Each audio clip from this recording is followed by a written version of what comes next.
What truly defines a family? Is it the surname passed down through generations, the blood that binds bodies together, or the walls that decide who belongs inside and who must remain unseen? On a sprawling plantation in Alabama, these questions were never meant to surface. They were buried beneath polished floors, locked doors, and carefully controlled silences. Yet secrets have a way of surviving, whispered in shadows, carried in glances, hidden in features that mirror one another too closely to be coincidence. And when those secrets finally began to unravel, they cracked the illusion of an untouchable legacy. This is the story of a lineage that refused to disappear, no matter how deeply it was buried. A truth reflected in the curve of a jaw, the shade of an eye, the familiarity of a face that should not have felt so close. When that truth emerged, it didn't merely stain reputations, it shattered identities and destroyed the carefully constructed realities of those who believed they knew exactly who they were. What would you do if you discovered that the person serving your meals was bound to you by blood? The Belmont estate stretched across nearly 800 acres of fertile Alabama land, where cotton fields gleamed white beneath the unforgiving southern sun. At its center stood the main house, 3 stories tall, framed by towering white columns that rose like monuments to permanence and power. Inside, crystal chandeliers captured the afternoon light, scattering it across imported mahogany furniture and polished floors, symbols of wealth drawn from distant continents. Charles Belmont inherited the estate in 1847, along with everything tied to it: the land, the debts, the family name, and 83 enslaved people whose forced labor sustained the entire enterprise. Charles was a man shaped by contradiction. Educated at Harvard and well-versed in philosophy, he still upheld the brutal system that secured his comfort. He told himself he was different, more humane than neighboring planters who ruled by the lash. He convinced himself that providing sufficient food, avoiding the unnecessary separation of families, and maintaining an appearance of restraint somehow set him apart. In his mind, these justifications softened the cruelty of a system that depended entirely on domination and silence. But beneath that carefully maintained image, truths lingered, truths that would not remain hidden forever. Religious gatherings on Sundays. His wife Margaret was a Charleston beauty who brought her own inheritance to the marriage.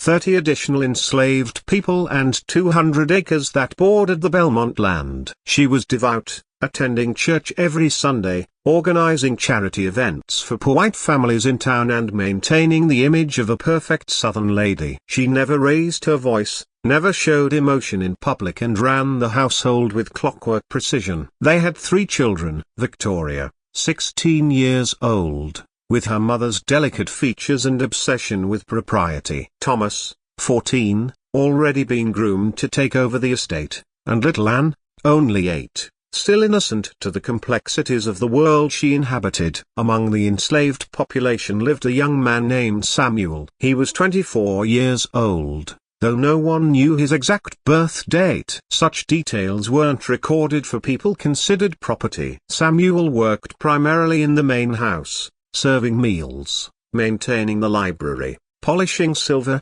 and performing the dozens of invisible tasks that kept wealthy families comfortable. What made Samuel different wasn't his intelligence, though he was remarkably sharp despite being forbidden to read. It wasn't his quiet dignity, though he carried himself with a composure that sometimes made visitors uncomfortable. What made Samuel different was something no one dared to speak about openly, something that existed in the realm of careful glances and quickly averted eyes. Samuel looked almost identical to Charles Belmont. Not similar, not reminiscent, nearly identical. The same strong jawline, the same deep-set hazel eyes that shifted between green and brown depending on the light. The same distinctive widow's peak in the hairline, the same proportions, tall, broad-shouldered with long fingers, and a particular way of tilting the head when listening. The resemblance was so striking that visiting guests sometimes did a double take, their brains momentarily confused by what their eyes reported. But those moments passed quickly. In the South of 1847, there were truths everyone understood without needing to speak them. and some resemblances were better left unexamined. Margaret Belmont had rules. Samuel was never to serve dinner when they had guests from Charleston or Savannah.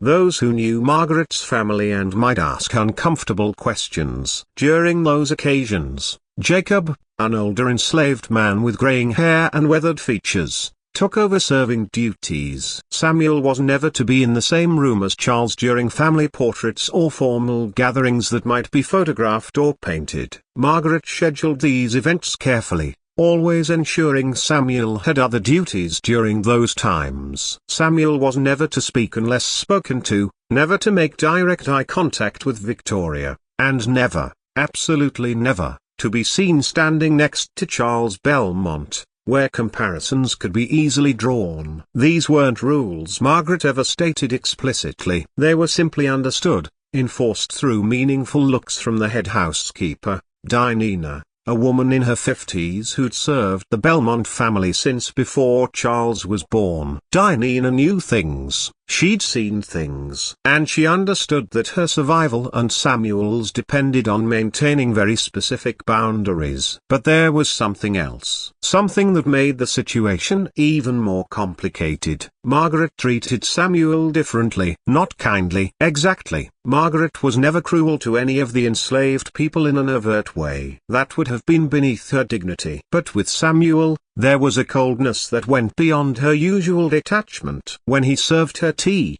she would never thank him, whereas she might offer a curt nod to others. When he entered a room, her shoulders would tense almost imperceptibly. She would find small faults. The silver wasn't polished enough, the curtains weren't hung precisely straight, and ensure Dinah reprimanded him. It was the behavior of someone who resented an injustice they couldn't correct. Charles, on the other hand, displayed a different peculiarity. He never looked directly at Samuel, not once. When Samuel served his dinner, Charles would stare at his plate, at the wall, at his wife, anywhere but at the young man standing 3 feet away. When Samuel spoke in response to a question, Charles would nod without raising his eyes.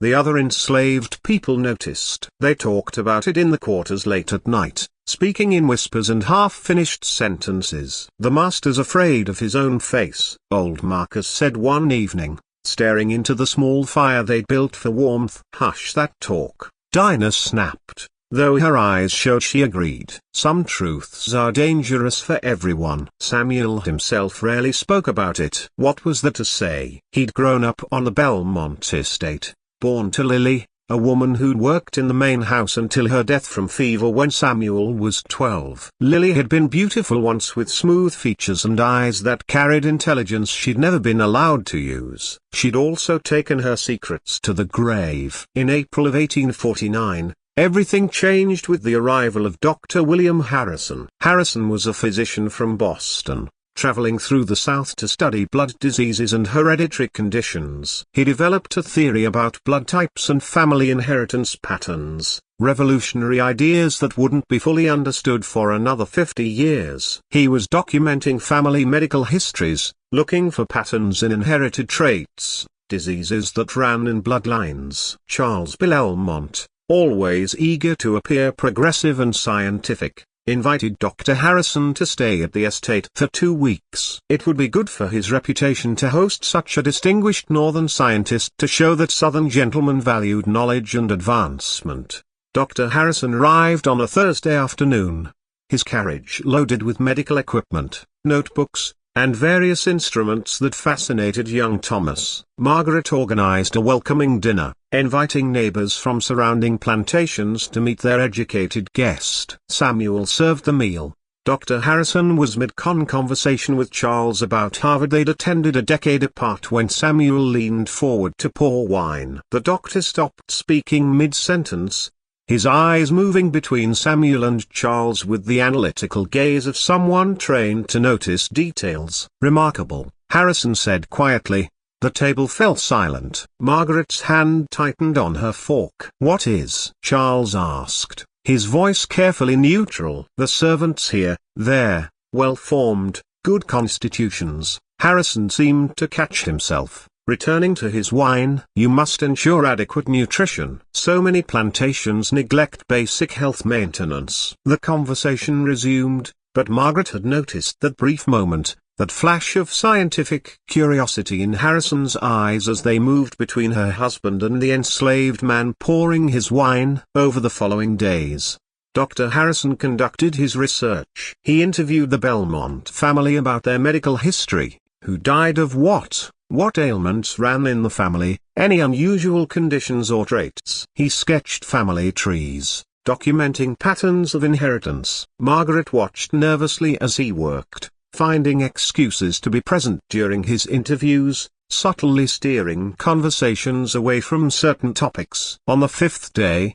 Harrison asked Charles an unexpected question during their afternoon conversation in the study. Your father, did he maintain detailed records of the plantation? Medical records, birth records, that sort of thing? Some, Charles replied cautiously. Why, do you ask? I'm interested in hereditary patterns across generations. Sometimes studying the health of an entire estate population can reveal fascinating patterns. Harrison smiled pleasantly. Would you mind if I examine those records purely for research purposes? Charles hesitated. I'm not sure they'd be useful to you. They're rather incomplete. Nevertheless, I'd be grateful for the opportunity. Something in Harrison's tone made it clear this wasn't a casual request. Charles agreed, showing him to the estate office, where decades of ledgers were kept in locked cabinets. Harrison spent 3 days in that office, and what he found there began to construct a picture that would haunt him for the rest of his life. The Belmont records were meticulous in some ways,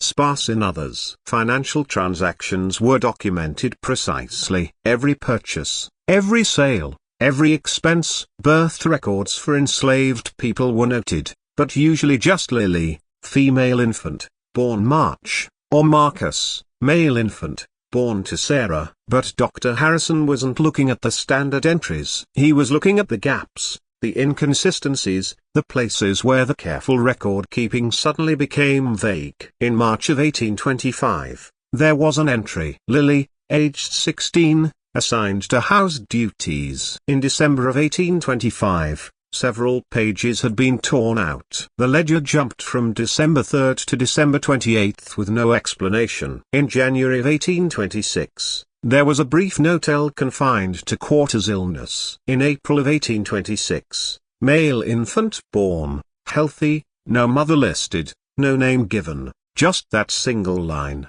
unusual in its brevity. 2 pages later, Samuel, male infant, born to Lily, April 1826. Harrison cross-referenced other records from that period. In December 1825, Charles Belmont Sr., the current Charles's father, had made a substantial payment to a doctor from Mobile, an unusual expense noted as consultation fees. The amount was significant, far more than a typical medical visit would cost. In January 1826, Charles Sr. had been away from the estate for 3 weeks, also unusual. The plantation ledger showed business in New Orleans, but no corresponding business transactions appeared in the financial records. Harrison found another interesting detail, a letter fragment used as a bookmark in one of the ledgers dated December 1825. It was in an elderly woman's handwriting addressed to Charles Belmont, Sr. You cannot escape the consequences of your actions. That girl is 16 years old.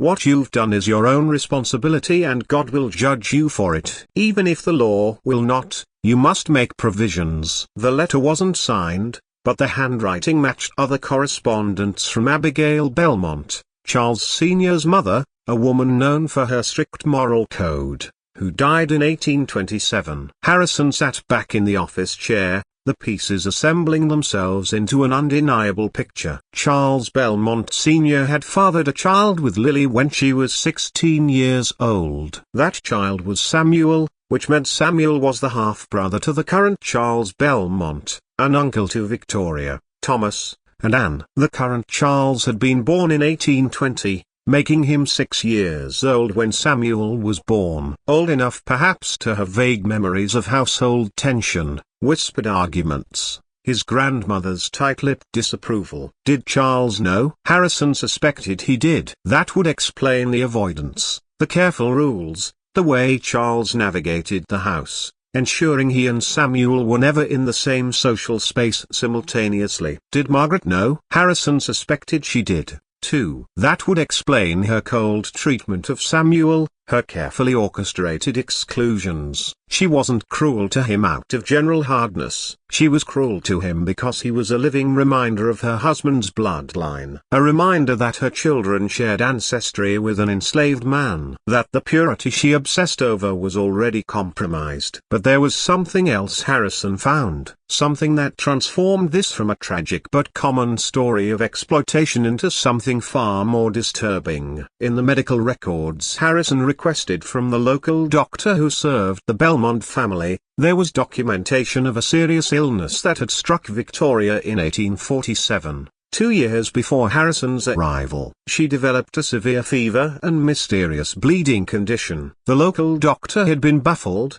trying various treatments that failed. Victoria had deteriorated rapidly, growing pale and weak until there was genuine fear she might die. The doctor's notes described a desperate attempt. Patient required blood replacement. Standard leaching failed. Attempted direct blood transfusion as experimental treatment. Blood transfusion in 1847 was extremely rare and dangerous. Barely understood. The doctor's notes continued. Family members tested for compatibility. Mother experienced severe reaction deemed unsuitable. Father experienced moderate reaction deemed too risky. Brother Thomas too young deemed unsuitable. Searched household for compatible donor, and then successful transfusion performed using household servant. Test remarkable compatibility. Patient responded well. Recovery began within 24 hours. Harrison's hands trembled slightly as he read this. They had used Samuel's blood to save Victoria's life. In 1847,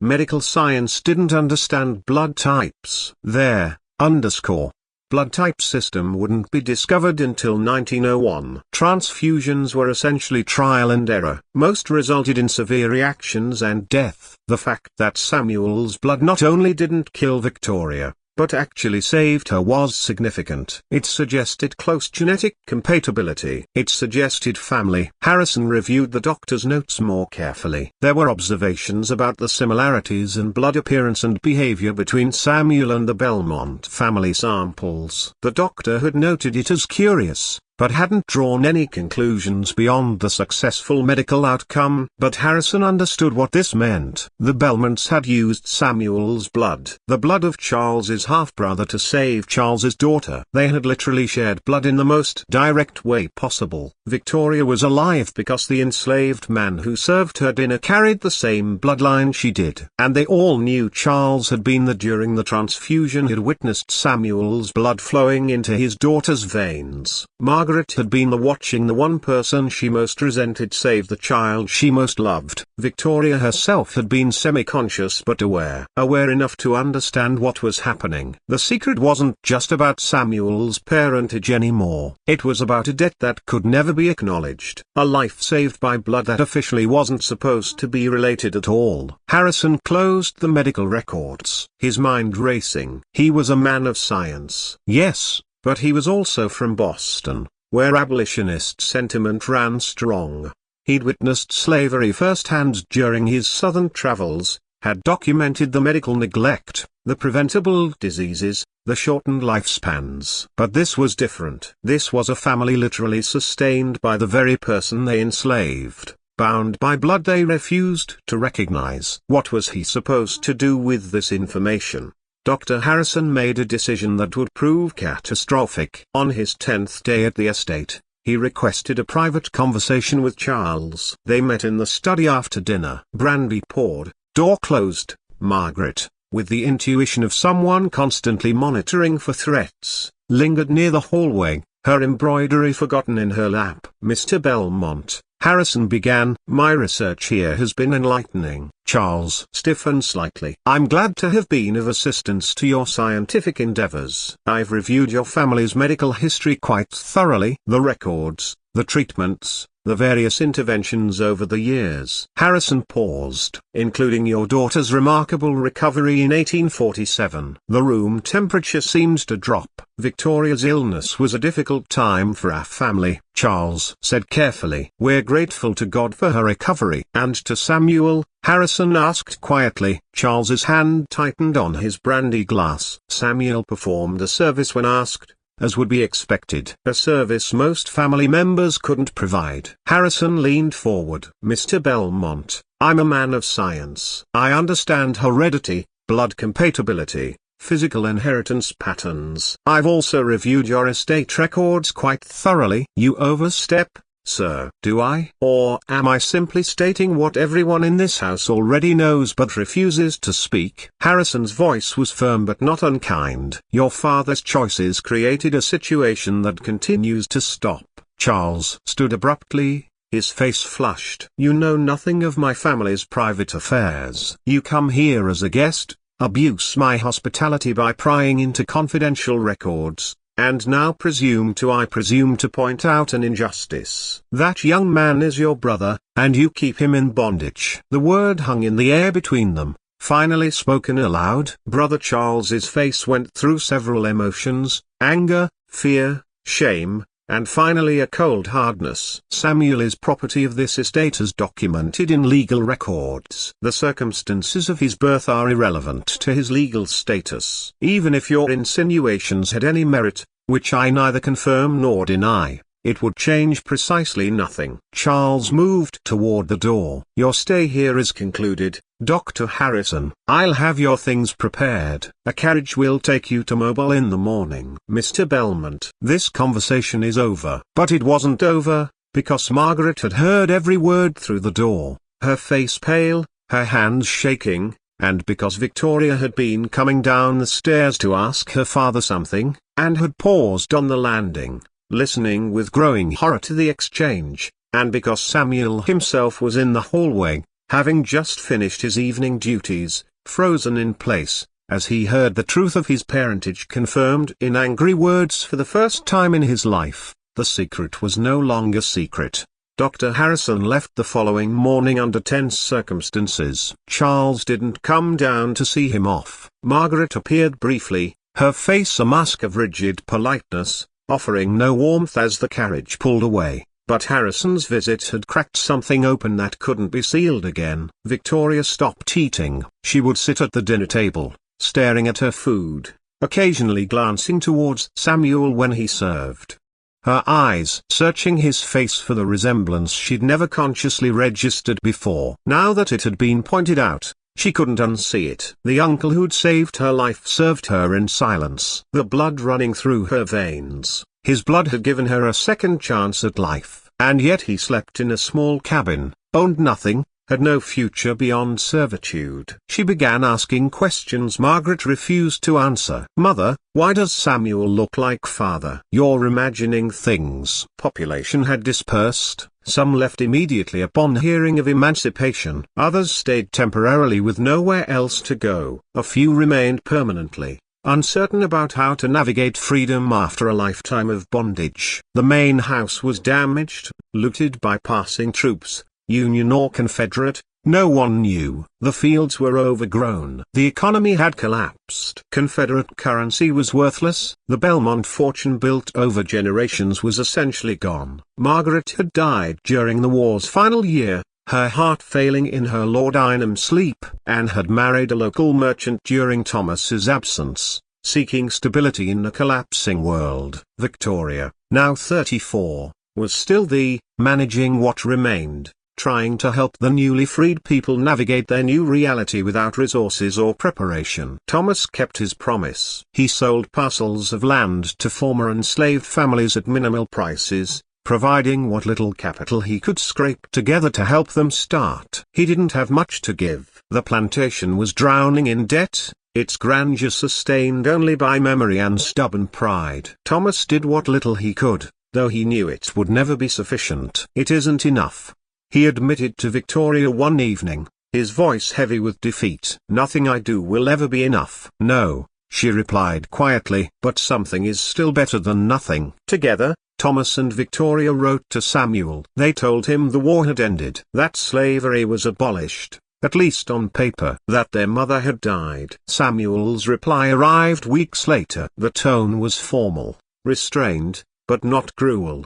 He expressed condolences for their loss. Whatever Margaret's failings, he wrote, she had been their mother, and grief deserved respect. He said he was relieved the war was over and that the system had ended, at least legally. Still, he acknowledged what many would note: a freedom without land, money, or protection was a fragile thing. To Thomas, Samuel wrote with careful honesty. He appreciated the attempts at restitution and recognized the personal cost involved. But he needed them to understand something essential. He no longer needed the Belmont name. There had been a time here when he was young, enslaved, and desperate, when he believed recognition might change his fate. But that time had passed. He had built a life of his own. I am Samuel Freeman, he wrote, a furniture maker, a husband, a father, a free man. That is my identity. What happened at the Belmont estate was part of his history. It shaped him, but it did not define him. He bore no personal hatred toward them, yet he felt no bond beyond shared blood. His family was in Philadelphia, formed by choice,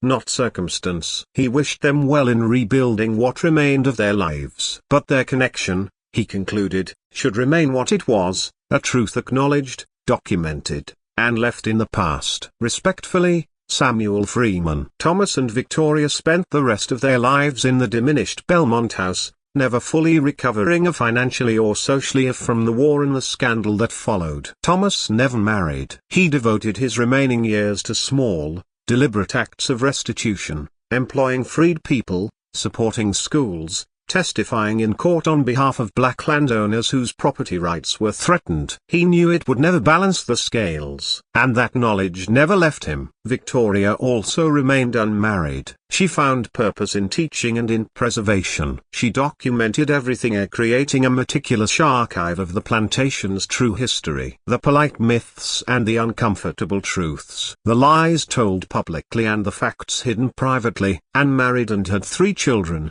But she kept her distance from her siblings. Ashamed of the family's legacy, she never spoke of Samuel and never shared the history with her children. In 1878, Thomas received word that Samuel had died of pneumonia in Philadelphia. He was 52 years old. He left behind a widow, 3 children, and a successful furniture business that his sons would continue. Thomas did not attend the funeral.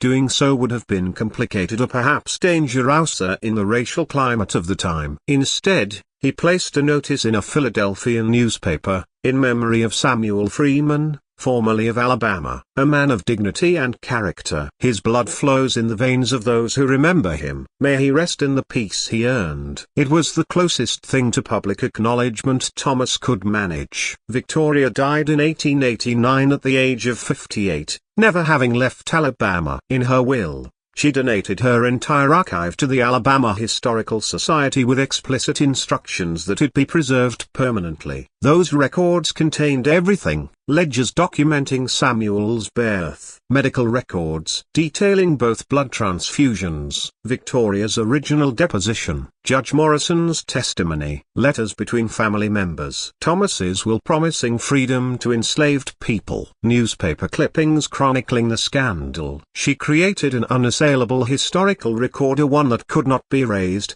rewritten, or denied. Thomas died 2 years later, in 1891, alone in the decaying Belmont house. In his final letter, written to Samuel's eldest son, he confessed what he had spent a lifetime realizing: "Your father was a better man than I ever managed to be." He was denied family, freedom, education, recognition, and yet became someone of genuine worth. "I was given everything and still failed to be truly good. I share his blood, but I wish I shared his character." Please know that he mattered, that he was acknowledged, eventually, that the debt we owed him was never forgotten, even if it could never be repaid. Respectfully, Thomas Belmont. The Belmont estate was sold in 1892 to settle outstanding debts. The house itself was demolished in 1920. The land was divided into smaller farms. The physical legacy vanished, but the record survived. In the 1930s, a historian researching slavery in Alabama discovered Victoria's archives. Samuel's story became a case study used in academic work examining hidden family structures in the South, racial mixing denied by ideology, and the moral contradictions at the heart of slavery. In 1947, exactly 100 years after the first transfusion, a medical researcher uncovered the Belmont medical records. The fact that two successful blood transfusions had occurred between closely related individuals decades before blood types were understood became a footnote in medical history. And Samuel's descendants living in Philadelphia, Detroit, and Chicago learned the story. They learned of the plantation where he had been enslaved by his own half-brother, of the blood he gave year twice year to save relatives who could not publicly acknowledge him, of his escape, his freedom, and the life he built despite every obstacle placed in his path. They learned that their great-great-grandfather had been denied a family name here but created a legacy far more enduring than the Belmont name ever was. Because the Belmont line ended, Anne's descendants changed their surname through marriage, distancing themselves from the past. No one carried the Belmont name into the 20th century. But the Freeman name endured, carried by Samuel's children, grandchildren, and great-grandchildren, carried by people who knew their history, who understood the blood that had been taken and given, who knew of a family that denied him but failed to erase him. The blood survived, the truth survived, and the legacy endured, not because it was acknowledged by those who should have recognized it, but because one woman chose documentation over comfort, and one freed man chose to give life even to those who denied him his own. The plantation is gone. The house is gone. The fortune is gone. But in archives,